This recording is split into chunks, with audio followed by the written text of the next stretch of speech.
friends, and thank you for joining us for another episode of Fort Worth Roots. This is a local podcast focused on our community's creators, and you can find us on all your favorite streaming services and your social medias and YouTube. Just look for Fort Worth Roots. If this is your first time listening to the Fort Worth Roots podcast, this is the part where we go into our announcements. And we've been doing more and more with the community, so these intros are getting longer. Today I'm going to try to shorten it up for you. The last couple have been extremely long. Let me start off by telling you about our sponsors real quick.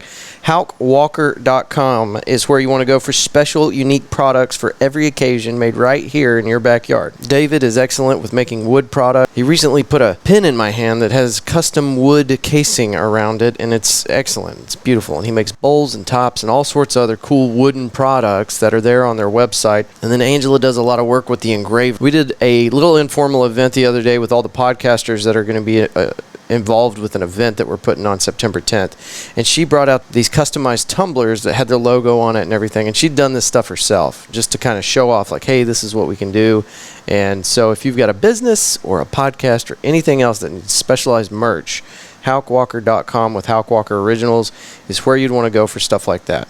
And they have a huge inventory of other stuff. So that's not all they make. They make a lot more stuff. Right here in your backyard, wonderful original gift ideas. Products for every occasion. Again, that's HouckWalker.com. Shout out to our friends at Wood Post Metalwork. You can find all of their products at woodpostmetalworks.com. They do metal fabrication, fence and gate repairs and build out, signs for your shop or your business, and pretty much anything you can do with a plasma cutter. They've got a lot of original stuff there, and if you go today and type in podcast 817 at checkout, you get 10% off your products.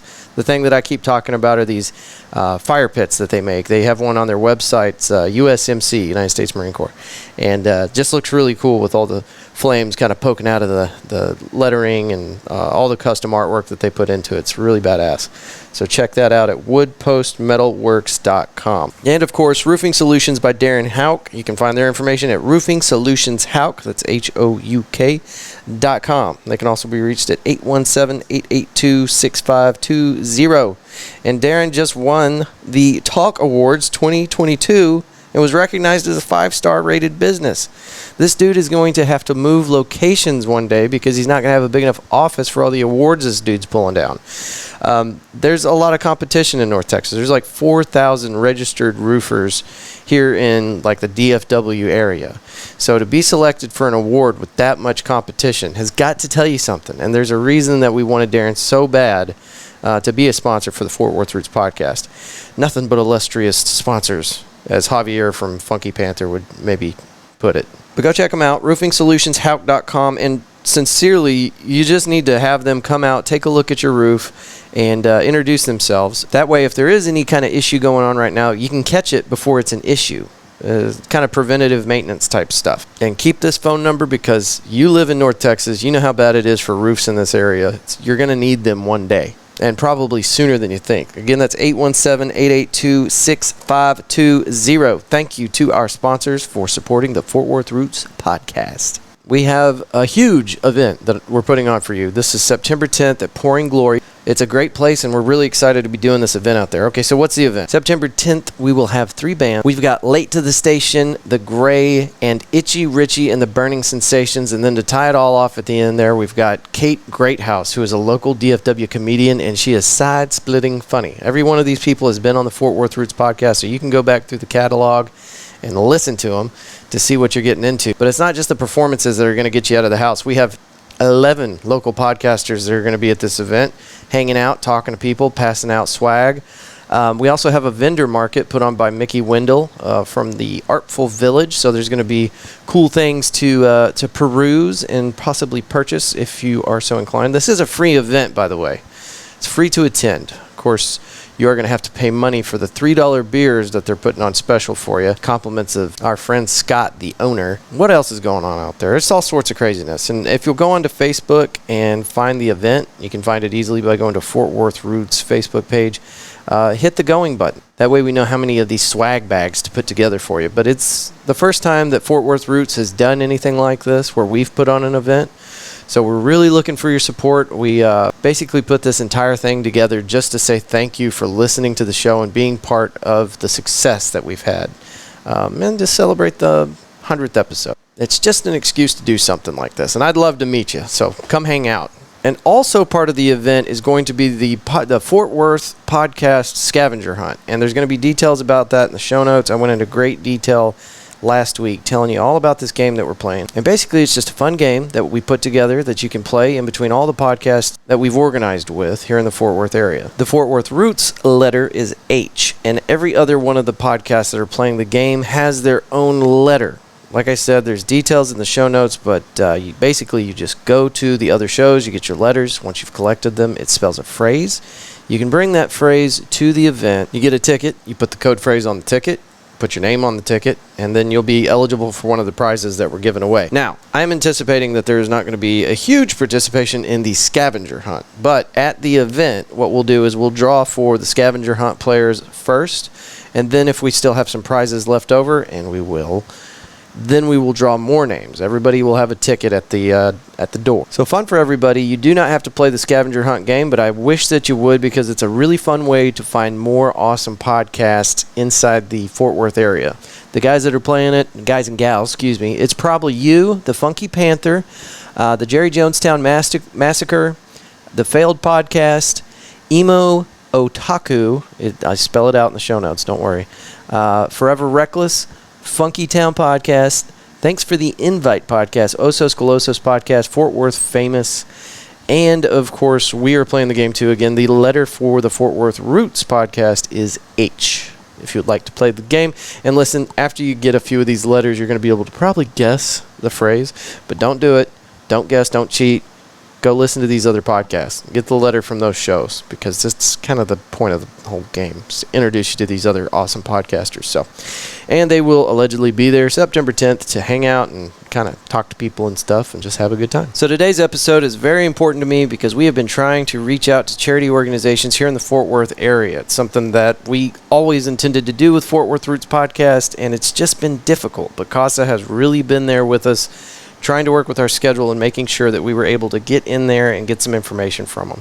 So a big shout out to these folks. Information with our guest organization CASA can be found at speakupforachild.org. On social media, just look for CASA of Tarrant County. They are on Facebook, they are on Instagram, and they are on Twitter. Ways you can support the organization for our guest today is go to speakupforachild.org, and you can donate, volunteer, or become a CASA advocate. Upcoming events for CASA of Tarrant County: North Texas Giving Day, September 22nd, Kids on Canvas, October 20th, and the Clay Shoot, which is March 3rd of next year. And of course, since we've had somebody on from CASA of Tarrant County, we will keep you updated. If you're not already on the Fort Worth Roots Facebook page, give us a like, give us a follow, and as details come out for the musicians we have on the show, the comedians, the authors, or even charities like this, whenever they have details that they tag us in, we share it with you in one spot, Fort Worth Roots Facebook page. We're also on Instagram and TikTok, but the place where we make sure we get all the information out for our friends that have been on the show and stuff that we've got going on always lands on the Facebook page.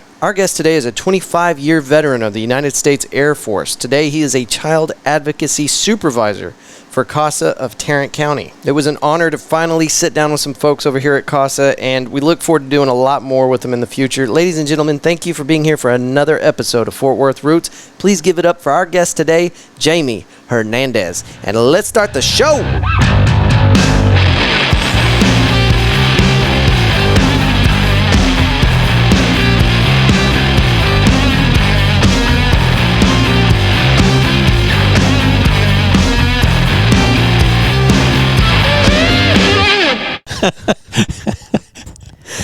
All right, Jaime. So, child advocacy supervisor, what is that? The guy or the individual, we have four. Those are the ones that supervise the other staff members. Each one of us supposed to have 5 people that we supervise, and those 5 individuals are called child advocacy specialists.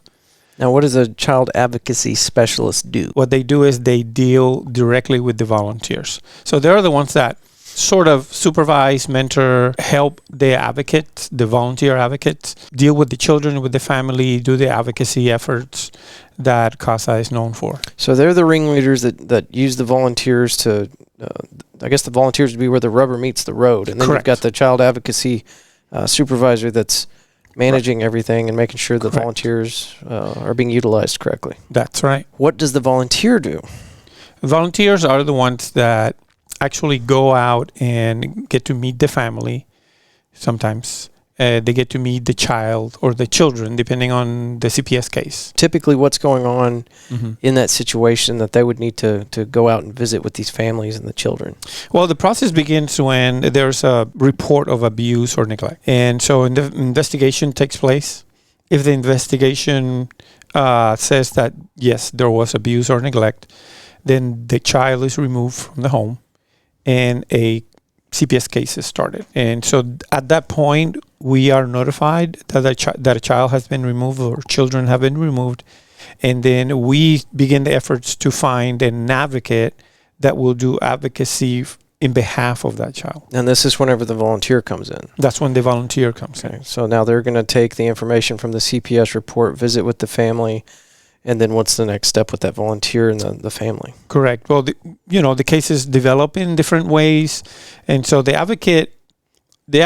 advocates are known for being the most or sometimes the only constant in the child's life while they're going through this horrible time. CPS workers and the contractors that are handling that today, each one of those workers have many, many, many cases.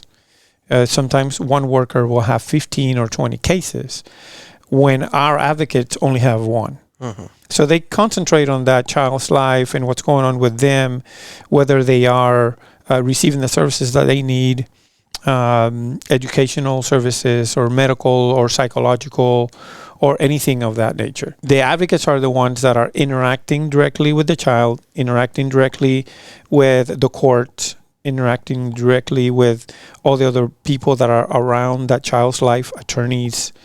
That a CPS case is basically a lawsuit. So when you have a lawsuit in your hands, what do you have? Lots of attorneys.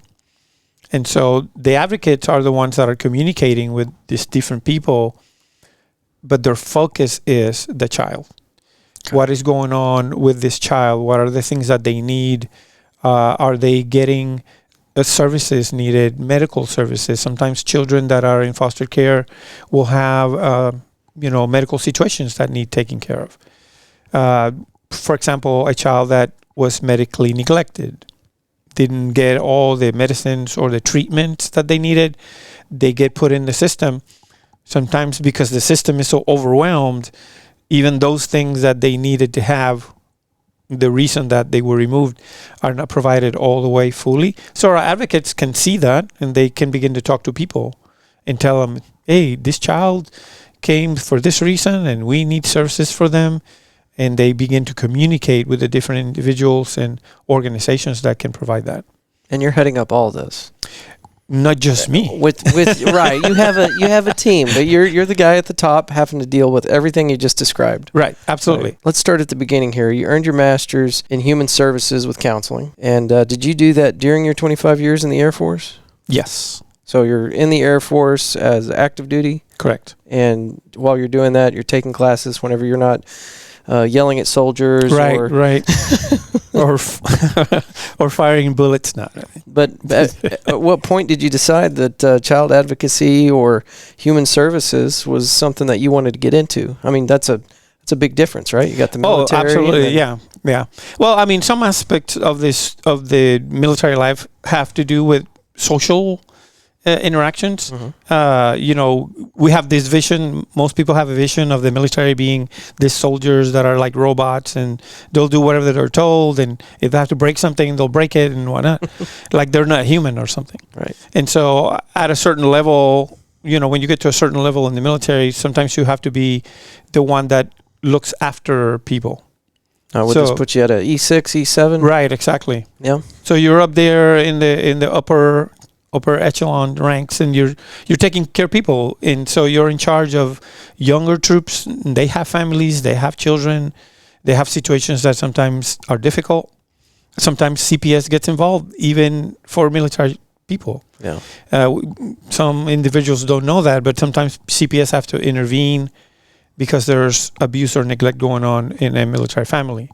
And so knowing that, having an understanding. I was coming down at my 23-year mark, and I knew that retirement is really close by. I have always been one of those people that like to help others. And when the opportunity came, and for my decision as to what to study, I knew that human services would be the best fit for me. That's excellent. And so I knew that, because that could be used in different arenas, not necessarily just child welfare, but it could be used in other, the welfare of other people. And so, but this opportunity came after I worked for CPS, because I worked for CPS a couple of years too. And so that kind of gave me a perspective. I have the perspective of the CPS point of view. Was it 6 years in CPS? Yeah. And so, I could see the difficulty that the children went through, and I saw the difficulty that the caseworkers went through. So straight out of the military and into CPS, that's where you ended up afterwards? No, I worked for another nonprofit prior to that. Oh, okay. Yeah, I worked for a ministry, a Christian ministry, for a couple of years. And then CPS. And then CPS. And then when I heard the opportunity about coming to CASA, I said, that's something that I believe I can be more effective. Working with the government, there's a lot of limitations and stipulations and whatnot, and certain things that I couldn't do. There were things that I personally thought that needed to be done, but I couldn't do them because of the limitations of the regulations and the legislations and whatnot. That makes perfect sense to me. So even though it seems like a massive change from military to something like this, I think you did a great job of explaining how it's really a natural choice. You were in the business of taking care of soldiers and your buddies on your left and right. And so then moving into something where you're still taking care of people just kind of matches up. Yeah, absolutely. And it was fun. I mean, in the military, I really liked it. And there's some elements, that you bring with you, even coming to CPS and CASA. The things of loyalty, for example. Loyalty is big in the military, but loyalty is really big in CASA. And the reason is this. Children that go into foster care, many times they go through 1, 2, 3, 4, 5 different caseworkers. And they go to 1, 2, 3, 4, 5, 6, 7, 8 different placements. So they need someone they can trust. Right. And so CASAs stay with them through all that. And when you think about having a constant in your life while you're going through a horrible time, it makes an impact. And Jaime, do you have family somewhere else? Are you from Fort Worth? I'm originally from Puerto Rico. Okay. So, I joined the Air Force over there. So, yeah, it's one of our territories, right? Right, absolutely. But, I joined there and then came to the U.S., and I do have a family. I have a son and a daughter. My son is 33, and he lives here in Fort Worth. My daughter is in her 30s. She doesn't want me to say. And and she's married. She lives in Florida. Okay. And you do still have some family back home? I still do. Have a lot of uncles and aunts and, cousins, lots of cousins over there. And then, of course, my wife's family is just about all there in Puerto Rico. Yeah. So what brought you to Fort Worth? Work. Just work? Yeah. Basically, I came to Fort Worth initially to work at a ministry here, a local ministry, as a Spanish projects manager. Okay. I did some work with them and got connected with the community and really loved it. I was living in Texas anyway, because my last duty station was Abilene, Texas. Oh, no kidding. I'm from Abilene. Yeah? Yeah. Dias Air Force Base. Dias Air Force Base. When I was a kid, I loved going out there and just looking at the static displays. Yeah. Yeah. That's right. So we lived there for about 10 years. Okay. So really my last duty was in Italy. Oh, wow. But we had bought a house in Abilene. We had that. And so we kept that. We kept the house. And when I came back, that was the time of decision.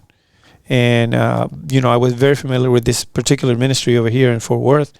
And I applied for that position there, came over here to Fort Worth, heard a lot of great things about Fort Worth. And so I knew that I needed to come this way. Yeah. I really love this area. It's big enough and small enough. Yeah. It's growing a lot. Very fast, yeah. Very fast. One of the things that that I enjoy about Fort Worth is that people are so friendly.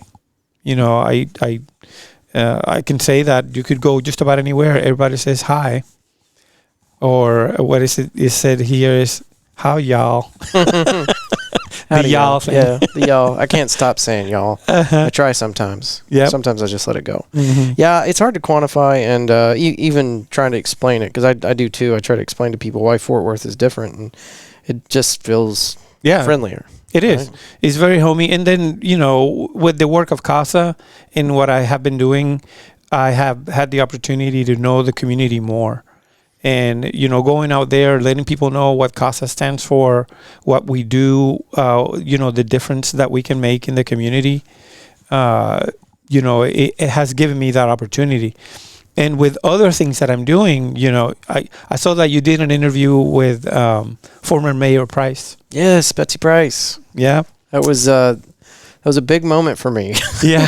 It's nobody else really understands it, but when I started the podcast, Mm-hmm. she was one of the top 10 people. I can't find this list I made, but I made a list, right? And she was on there. I don't know where she was at in the top 10 placement, but I had to have Betsy Price on. That's pretty. And by cool. the time I got her on the show, she had just left office. She wasn't the mayor anymore, but it didn't matter to me. I wanted to talk to her so bad. So yeah, I mean, there's that was a lot really of, good interview. Yeah, a lot of legacy there.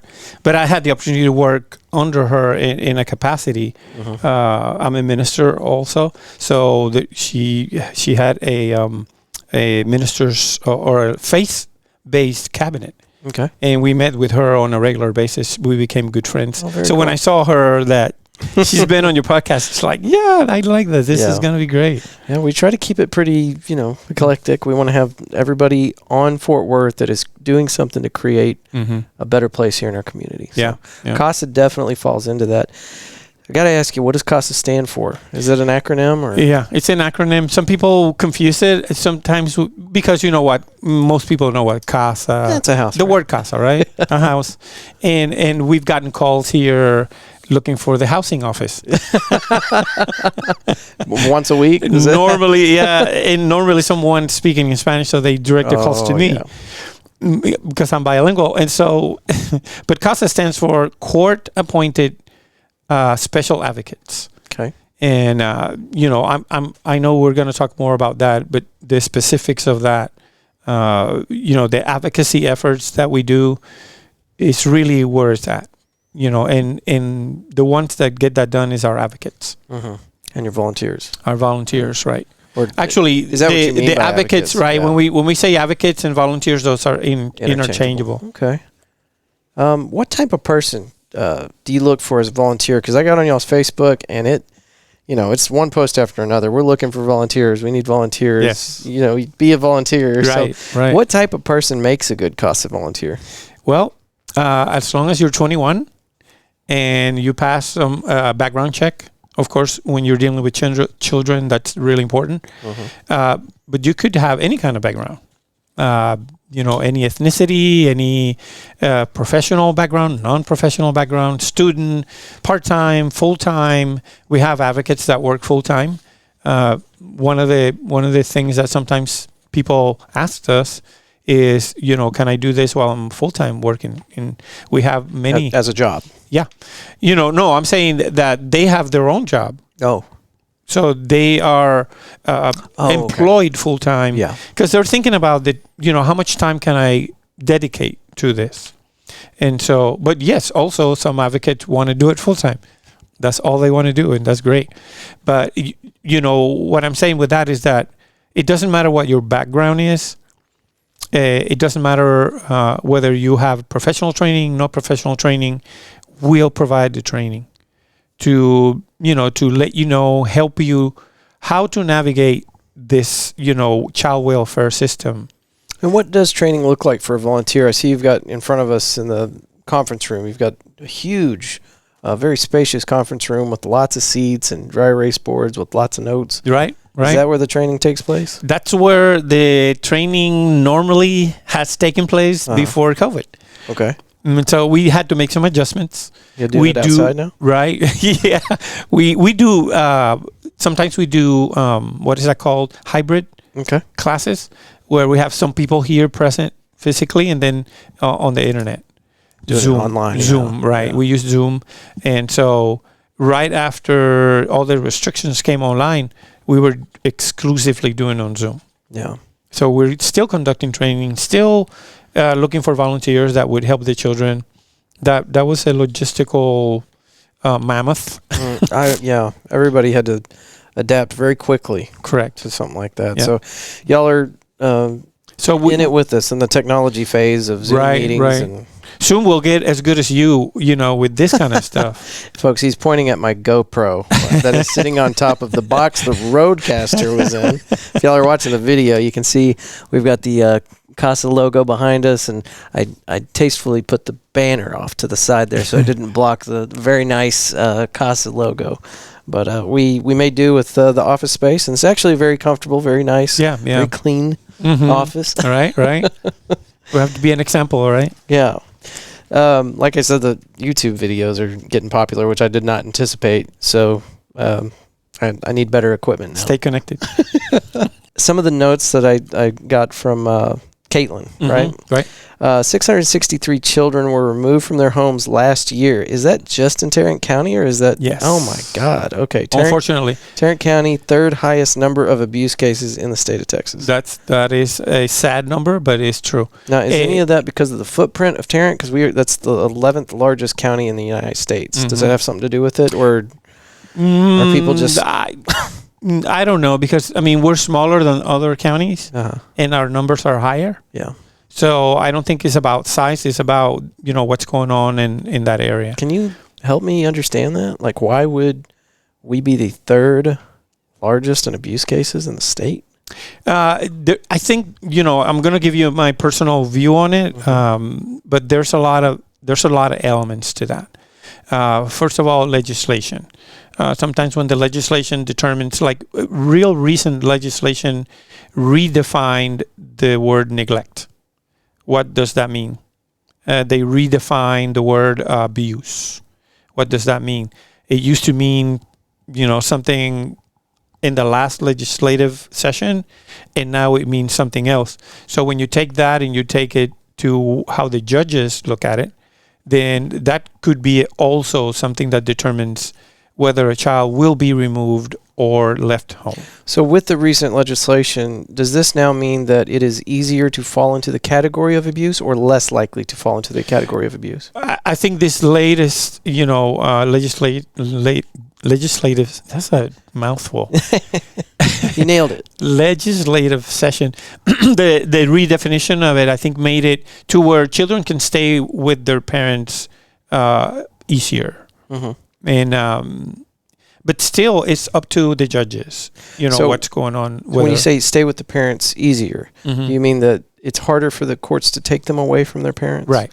Which means that the abuse can continue, which means that there would be more open cases. Right. It could be. It could be. It could go in any direction, really. But my understanding is that, with the way that was redefined, these definitions definitely will make a difference in which way it could go. In Dallas, the judges and the the attorneys and all that, they function different than in Tarrant County.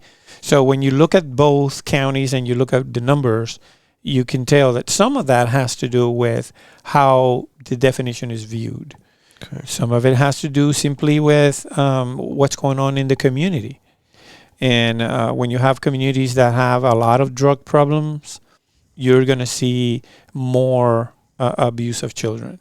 Okay. So depending on what's going on, around the community. So would there be a proportionate, I hope I'm not getting off on the wrong rabbit trail here, and maybe you don't know all these, the answers to these questions, but I'm just wondering, drug problems, cases, arrests, whatever, are they directly related to the number of abuses as well? I would know the answer to that. That's pretty specific. Yeah, I know that there's some studies that have been done. We do a lot of reading here. We do research. We do training. We look at numbers. We look at the overall numbers of Texas, and sometimes we compare the numbers from another state.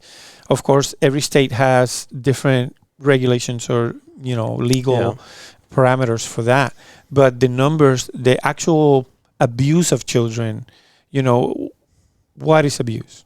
Right. For example, there's different kinds of I abuse. have to define it. So there's, physical abuse, there's sexual abuse, there's psychological abuse, all that. So there are different kinds. They are broken down, each one, in what that would constitute that kind of abuse and whatnot. Yeah. And so all those numbers, we look at that and what's going on in the community, and we see this many physical abuse, this many sex abuse. You see what I'm saying? Sure. It's all that are a determinant on how the numbers are going to look in the end. Yeah. And so that 630 something, it's a very 663 is what I've got in front of 663, me. right? Yeah. Well, when you look at that, I remember one time we were doing a presentation.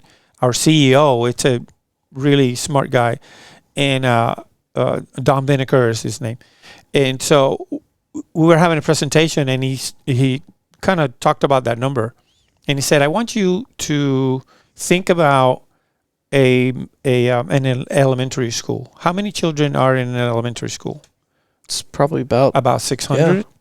Imagine all those children disappearing in 1 month, just gone. And so that's a very impactful kind of analogy to let you know how serious this number is. Yeah. It's wild. So how does CASA advocate for children in foster care? And what does CASA do to kind of affect the community in a positive way that's going to change those numbers? Right. And so what our advocates do is that because they interact with the children and they interact with the family and they understand, because of the training that we give them, they have a better understanding. They're not experts by no means, and they're not attorneys or anything like that. Right. They're a volunteer. They want to help the community. That's what we're looking for, people that are wanting to help the community. And so they want to help the community, and the way that they're doing that is by looking at what's going on in the life of this child, and with the guidance that we provide, and we begin to talk about what is best interest for this child. What is the best situation that could help this child to have a better outcome later in life? Because, it's about the future, right? Our children, we say that our children are our future. 100%. So yeah, very accurate. Right? So if we're looking at it that way, then our volunteers are going to intervene in a really tough situation. They're going to come into that situation. They're going to see what's going on. One of the descriptors that is used for our advocates is the eyes and ears of the judge. Mm-hmm. CASA was founded by a judge because this judge thought that he needed more information to make decisions that will make radical changes in this family. Yeah. So I need to know more to make, better decisions. And so our advocates come in with that kind of understanding that they're observing, they're watching, they're seeing what's going on with the family, what's going on with the child, and what are those things that we can speak to, and if there's concerns, raise the flag, talk to someone that can make a difference in that aspect of the family, so that the outcome of that child, when this whole mess is done, is better than before. Right. So I guess to pack it in one sentence, the way that our community can make a difference with those 663 children is to volunteer as an advocate if they can. Yes. That's what get CASA's involved doing. is really, just get involved in the sense that you're going to be coming in and lending an ear and an eye and a hand in some cases, because what happens sometimes is that, let's say that our children, the case is kind of winding down, things are getting better for mom, and let's say there's a single mom, and the child is now coming back to mom, and that's what we want. We want the children back in their families. Right. That's what our goal is. That's what we want to do. Sometimes that doesn't work out, and we realize that, but that's our goal. So this kid is coming back, but mom doesn't have enough resources to buy a crib. CASA sometimes can help with that. And our advocates, because they're seeing what's going on with the family, they can say, hey, this mom needs a crib because her baby's coming home. It would be impactful. And right? that would be an impact. Not just giving away cribs. Right, but exactly. You see that this is moving in the correct direction. Correct, right. Yeah. You said? Okay. Yeah, that number that I saw in the email was staggering. And then seeing that Tarrant County was the third highest in the state. But aside from all the negativity, and I know y'all do some really powerful work around here, can you tell me a recent success story that just brought it all into focus and makes coming to work worthwhile? Man, there's so many, though. So many. Well, I can tell you a success story in the work that we do. Okay. You know, even in ongoing cases, we have success stories. For instance, recently there was during the case, the court was considering putting this child away from the family because they didn't think that the family was fit. And all the information that they had was from a report, a home study. So they're going off of something they're reading on paper. But our advocate had been to the home. And that advocate saw what was going on in the home and saw the interactions of the children and saw what's going on there. And so our advocates, part of the work that our advocates do is that they put together what we call a court report, or a report to the court with their observations. Mm-hmm. And so the hearing is going on. They're talking about, we're going to have to put him in foster care because his family is not good. And so our advocate, the attorney for the child, it's called the ad litem, brought to the attention of the judge. Say that again. Ad litem. And what is that? That's the attorney for the child. Okay. Remember, separate from the advocate. Oh yeah. Right. And remember, we're talking about a lawsuit, right? Sure, so everybody has an attorney, right, including the children. Right. So someone has to represent their rights. The attorneys represent their rights. We represent their best interest. So in this whole process, the ad litem noticed, hey, judge, if you notice in the court report of CASA, it's a different picture. The family's doing well. The children are doing well. So it was a different perspective that our advocate brought to the table that the judge otherwise would not have had. Yeah, that's a good example of kind of CASA's mission, like you described earlier. The end result is what y'all are shooting for or going after is putting these families back together. Right. You're not trying to separate them. You're not going in there trying to find problems. Right. You're trying to get the real story. Right. And make sure that the judge has information that he might not otherwise have. Mm-hmm. Absolutely. That's awesome. Yeah, and then we have other stories where children that successfully going to school, or because we don't only do advocacy for little ones, our advocacy goes all the way until they're 18, sometimes beyond that. Mm-hmm. Some children stay in the system until they're 18. Yeah. And what is called age out. So they age out, and when a child is aging out, there's a lot of needs that arise from that, sure, whether work or study or whatnot.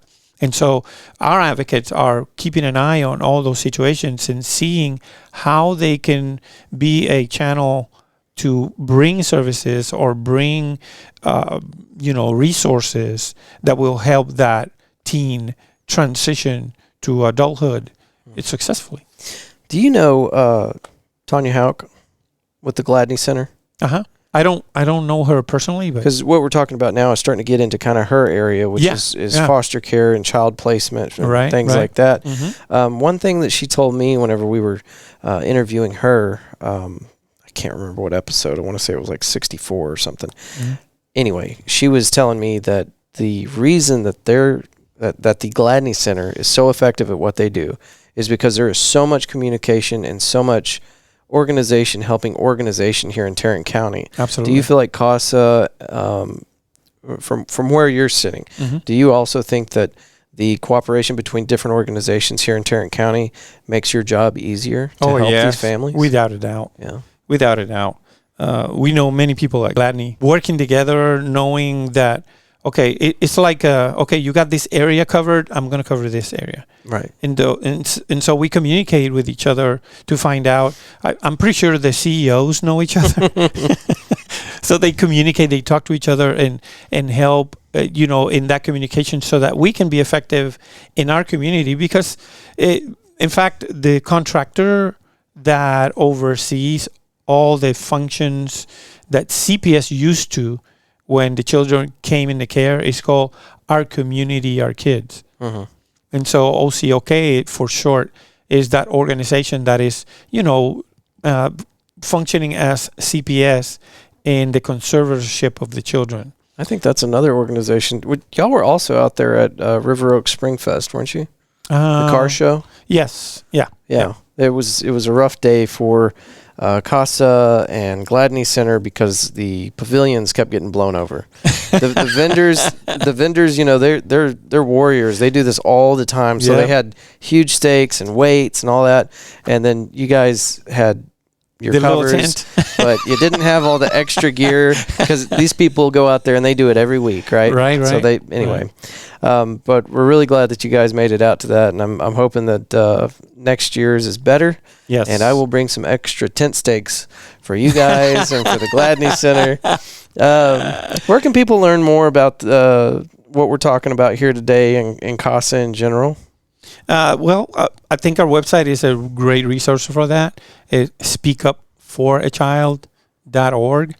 And there's a lot of information about who we are, what we do, next steps if you want to be a volunteer.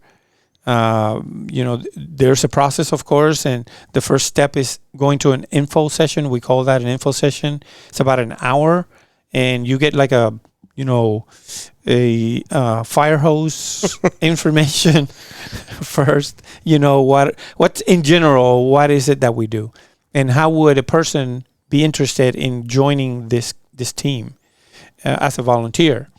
And then after going through that, there's an application that needs to happen.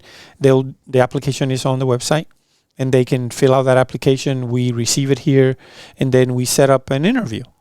Okay. We'll have an interview with the individual, pretty extensive. We run background checks, and then after that comes the training in that room that you like so much.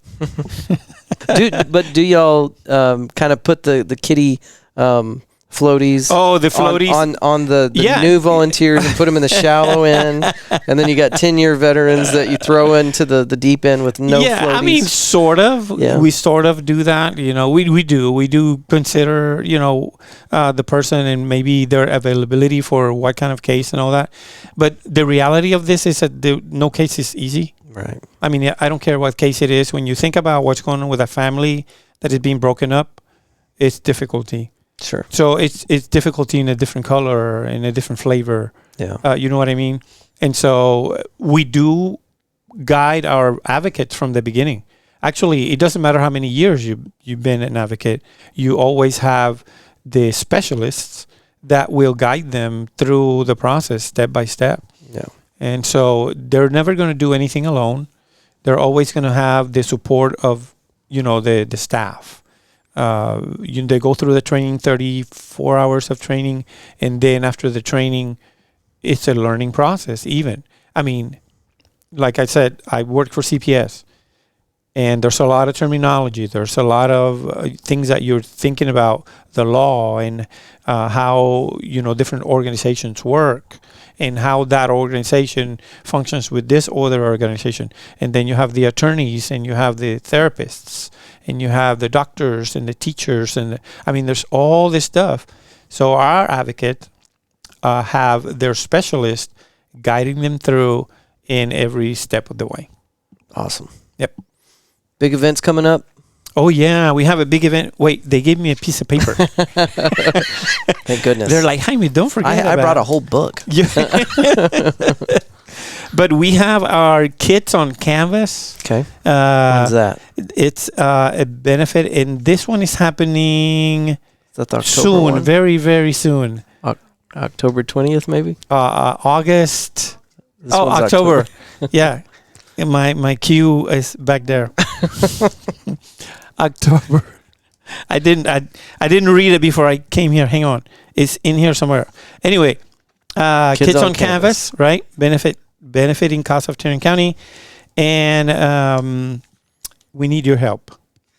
There are more than 400 children in Tarrant County that are waiting for a CASA, needing a volunteer. This is going to be a fundraiser, so it helps us have the resources that we need to train the volunteers and then get them ready to assign them a case. On October 20th, where are people going to meet for this event? Okay, so they didn't give me that part. Did you give me the part?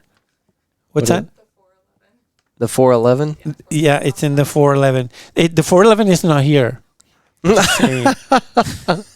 That's why she sat here patiently, just for this moment. So where's the 411? This is Victoria. Yes. And she's off camera. She's off camera, but she's been a lot very prettier helpful. than me. She would be here. Okay. You said it was off of what? South Main. South Main. Yeah. Okay, and it's the 411. Is that a venue? Okay. I haven't been there yet. Okay. Well, all this will be in the show notes, so people don't have to be writing it down, and There we you don't go. have to get all the notes right. Yes. But it will be in the show notes, the October 20th at the 411. Come support CASA. Yes, please. And there's another event coming up, right? Well, I mean, we used to have a fun run, but that's kind of on pause right now. Okay. But you can see, actually, you can see that in our website. Okay. And it's going to be a few weeks until this comes out. So anything else that needs to, if we forgot anything. Well, I we would can always add say, it. that if you cannot be a volunteer as in, an advocate, there's other ways to volunteer with us. There's other ways to help. Yeah. Donations, we're always receiving donations. We're looking for people that will donate, I don't know, a few $1,000s, be great. A few million be great. Yeah. Because children, need our support. And the children of Tarrant County truly need people that value them. When you value something, there's really not a dollar sign to it. Right.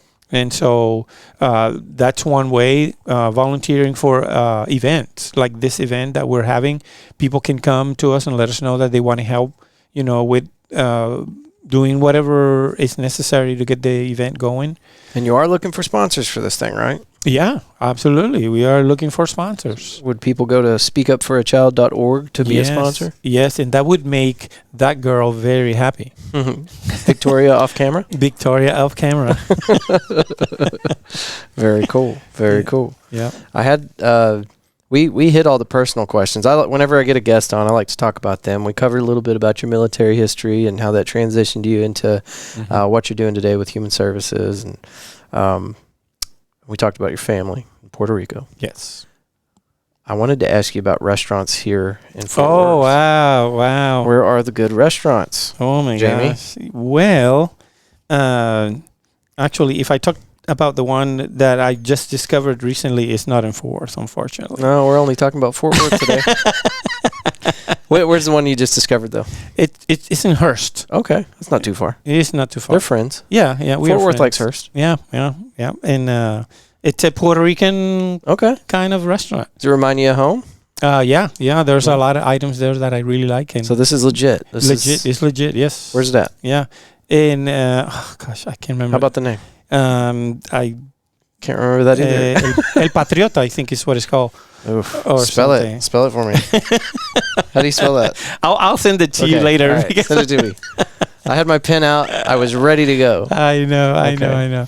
Well, Jaime, thank you so much. Is there anything else that you want to, as far as websites or emails or phone numbers or TikTok or Instagram or wherever y'all put material Well, we out? are in just about every social media channel that you can think of, except for TikTok. I'll try to find it. Is it CASA of Tarrant County? Yeah. Okay. CASA of Tarrant County. We are on Facebook. We are on Instagram. We are on Twitter.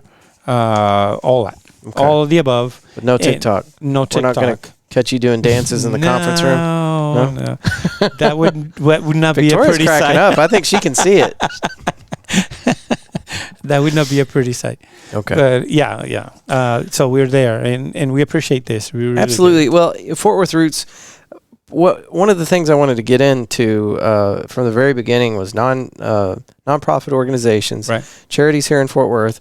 And for some reason, it has been so difficult to connect with, what are they, 501cs or nonprofits, charities. I don't know what that's about. But you guys have really been on top of it, getting a hold of me and making this a possibility. So thank you very much. And to anybody listening to this, if you have a charity or nonprofit, Fort Worth Roots would like to hear your story and how the community can help support you. So, but thank y'all very much. Yeah, I appreciate it. one thing that I just remember: combined federal campaign. You combined the CFC. Okay. The combined federal campaign that every year comes around.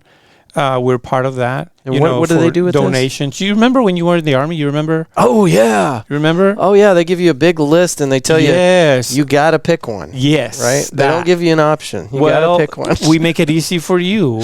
Here we are, CASA of Tarrant County. All right. CFC. So, it comes around, what is it, towards the end of the year, I think. Well, we will tag CFC, Andrew, when you're putting this together. Yes. So whenever soldiers are going, what is CFC and who should I support? That's Maybe they'll pull up this video and they'll know, okay, well, that's a good First Sergeant says I got to. So do y'all have First Sergeants? We do, yes. Okay. Is that the one that tells you everything to do?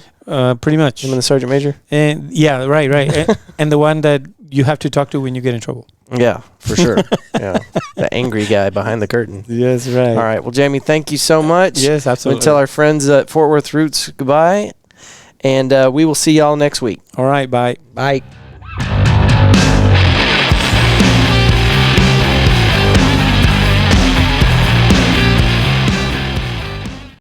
A huge thank you to Jaime for being on the Fort Worth Roots podcast. Like I said, folks, it's a goal of ours. It's something that we're passionate about. We want to connect our listeners with awesome organizations inside the Fort Worth area that are making a difference for our community. So if you do have a 501c, a charity organization, a nonprofit that's making a difference for our neighbors, please contact us at media@fortworthroots.com is our email, or you can direct message me on all those social media things. We're trying to solidify a schedule here at the new location. We've got a brick and mortar shop now. We got a lot more details that I'm not telling you about right now because I'm trying to make sure they're more better and stuff. But don't forget about our September 10th event. Putting everything I got behind this, folks. I really want you to show up. It's going to be great. I would not lead you astray. Lots of fun stuff. We're going to have all the details. I'm not going to go through it right now. But Facebook, there's an event. And if you go to Facebook, type in Fort Worth Roots, or September 10th, or Pouring Glory. It should pull that event up, and hit the going button. Let me know how many grab bags to put together. All the details are in that one spot. Now, for our guests today, they asked me to tell you about a few events coming up. North Texas Giving Day, that's September 22nd. Kids on Canvas, October 20th, and the Clay Shoot, March 3rd. These are all ways that you can come out and have fun, be around a bunch of awesome people, and support a very excellent cause. So, yeah, it's a lot of kiddos out there with the abuse. Something that I thought of after the fact, listening to this as we're doing the recording, I think another reason, and this is just my opinion, that we are the third highest in number of reported abuse cases probably has something to do with how much we care about our kids, okay? So not just the families reporting on other members of the families or something like that, but our teachers and people that are involved with the public. When they see something, they feel obligated to say something. And I think that is probably not a bad thing. I don't think that I don't think that us having the highest number of reported abuse cases is necessarily a negative thing. It's a very large community, and we've got people that genuinely care. So it kind of takes some sting out of that negative number. I mean, that sounds awful right off the bat. You're like, God, why are we the third largest offender in the entire the state of Texas? It just, I don't know, hurts to hear that. But I think the silver lining is at least it is getting reported. And these organizations that are positioned to help families get through stuff like that are here and available, thanks to support from people like you. What was that, Combined Federal Fund Charity, whatever that was, it'll be in the show notes. I'm going to look it up and put it in there.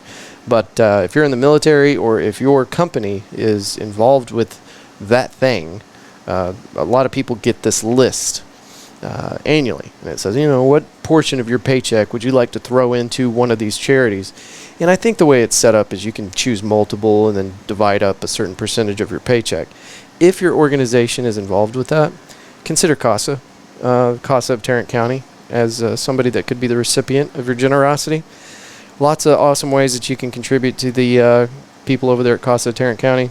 And maybe not totally out of the question to volunteer for these folks. I know probably, like me, you're extremely busy, but there's always something you could do. These are good folks. They're doing good things, and they deserve our support and attention. It's another reason that we're glad they came on the Fort Worth Roots podcast. Hopefully we can help advance their mission and get those kiddos some more help, maybe in a small way. But that's I need your help to do that. So remember, the website is speakupforachild.org, and I will put that in the show notes. What else? You already know about the September 10th event. I don't need to talk any more about that, but I hope you come out. And if you haven't hit the going button on the Facebook invite, go ahead and look me up, Fort Worth Roots on Facebook, and I've got it pinned to the top of the news feed there. So, cool. All right. Thank you for listening to this week's episode. Thank you to our sponsors, Roofing Solutions by Darren Houck, and Wood Post Metalworks, and Houck Walker Originals. Thank you. Those are our sponsors right now. If you would like to be a sponsor of the Fort Worth Roots podcast, that's an option. We're here doing awesome stuff. We do need some help too. I want you to go and I want you to help out people like CASA of Tarrant County first. But when you get done with that and you want somebody to say nice things about your business, I've got some stipulations. You know, you've got to be well respected by our community. You have to be inside the Fort Worth area, and so on and so forth. I also have to understand your product. And no more babbling out of me today. Y'all are the best. Thank you. Every time you stream even one episode of the Fort Worth Roots podcast, it helps our analytics and allows us to reach more people so that we can spread messages about CASA of Tarrant County, or we can advance the footprint for one of our local musicians, authors, comedians, whatever, all the people. So you're helping everybody we got in our catalog every time you stream one episode. So thank you very much for being here. I will see you next week. All right, see you Monday. Bye.